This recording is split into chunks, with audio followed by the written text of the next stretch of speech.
You only do this at home if you want to commit suicide. I mean, this was Russian roulette with drugs. And even though Michael may have asked him to do it, as a physician, he is obligated to not do what you want because you asked for it, but to do what's best for you. And he should have said, Michael, you're going to have to sleep in a clinic under constant supervision. That's what he should have done.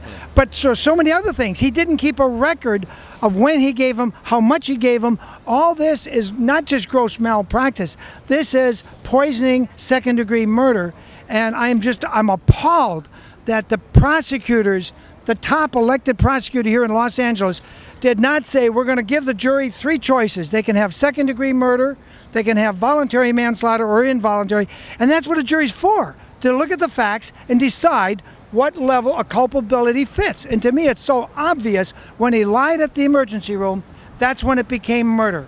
Up to that point, you could say he's the dumbest doctor in the world. You could say he's a quack. You could say everything else.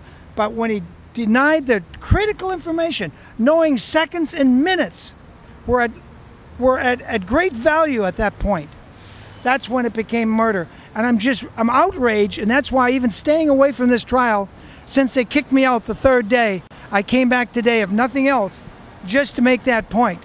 And I'm not going in there. I know my friend Tom Mesereau is, but I'm not going back in there. This is a kangaroo trial because they've brought the charges to the lowest level. They've changed the law so that virtually no punishment can happen. No real punishment. And I think what will happen is the family will bring a wrongful death lawsuit. That'll go on. There will be judgment, and somebody will cover his tracks for him, and he will never pay a price through the legal system unless they drop these charges without prejudice and bring new charges. That's the only hope I see. Were you aware that I formed a foundation? No. No, you didn't know. No, I didn't know. We formed a foundation in January called the MJJ Innocent Forever Foundation as a charity to keep on giving money to the same places Michael gave his money to help children. And we want to do a documentary, Navi, an epic documentary.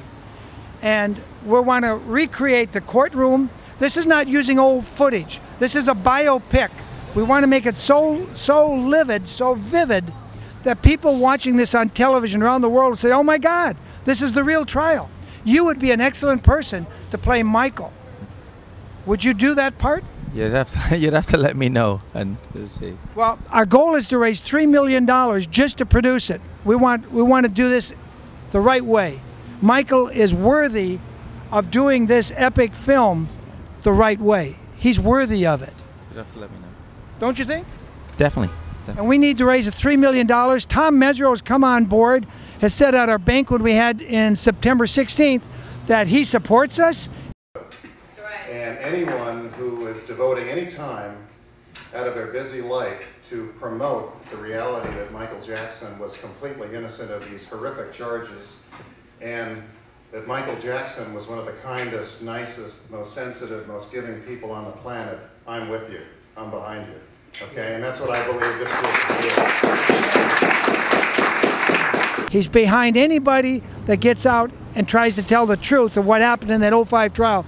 And the biggest truth is, and I don't think Navi knows this, because Navi obviously in Europe doesn't see my television show, but 3 felonies were committed by the 4 prosecutors against Michael in the 05 trial, which I just told Keith here a few minutes ago. The 3 felonies were they falsified the fingerprints evidence, and Tom Sneddon, 25 years the elected district attorney, knew damn well that Michael couldn't have got his fingerprints on that Barely Legal magazine because it had not been printed at the time the boy testified that Michael gave him the magazine. The magazine didn't exist for 6 months, 7 months later.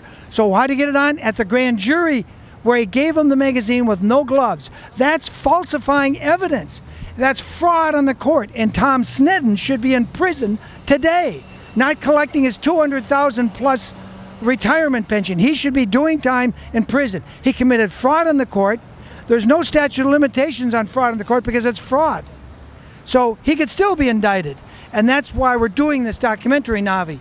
If the people know this, and even the people in Santa Barbara don't know this, because unless they watch my show, which a lot of them don't, they wouldn't have caught this. They would have no idea about this. The second felony that Tom Sneddon, Ron Zone, and Gordy Auchincloss committed in the trial in '05 was the phone call evidence. They put this charge up, and they said, well, he made this call and that call. Well, a cop got up there on the witness stand, a prosecutor witness, and said, no, you've got this all wrong. And that embarrassed the prosecutors no end. They didn't know what to do. They had just been caught with their own witness saying, this is all wrong. That was the second felony. They conspired to get him on conspiracy phone. The third felony was all four of these guys, Navi, 4 prosecutors who are members of the California Bar Association. They all agreed to do these other 2 felonies. That's a third felony against Michael Jackson. And the world doesn't know this yet. Unless they watch my YouTube channel or watch my show on the internet or my cable show. So that's why we're doing the documentary. I think it's great.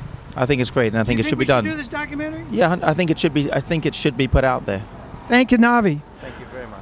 Well, it's been great being here with Navi. I've taken up a lot of his time. Now there's a lady behind me here. She's got some questions for you, Navi. Can you answer her question? I don't think I can right now, to be honest, because it is going to be. I think we did. Did you enjoy yourself here? It's something simple. I'm always enjoying it because this man gets to the point. Okay. And I've been here before. We were here 5 years ago. Yes. And we were chasing the truth. And again, he's here chasing the truth. Okay. And to me, that's important. Okay. And your name is? My name is L.A. White, and welcome to Los Angeles. Give me one question. Let me hear this one. You think I'm cute? No, gee, that's the question. Oh, Of course you're cute. Everybody that loves Michael's cute. Right. And I'm not even a Michael Jackson fan. Did you want to introduce anybody that came with you from Europe? No, we're okay. We just came over and we wanted to support it. But thank you very much and keep this program going. All right.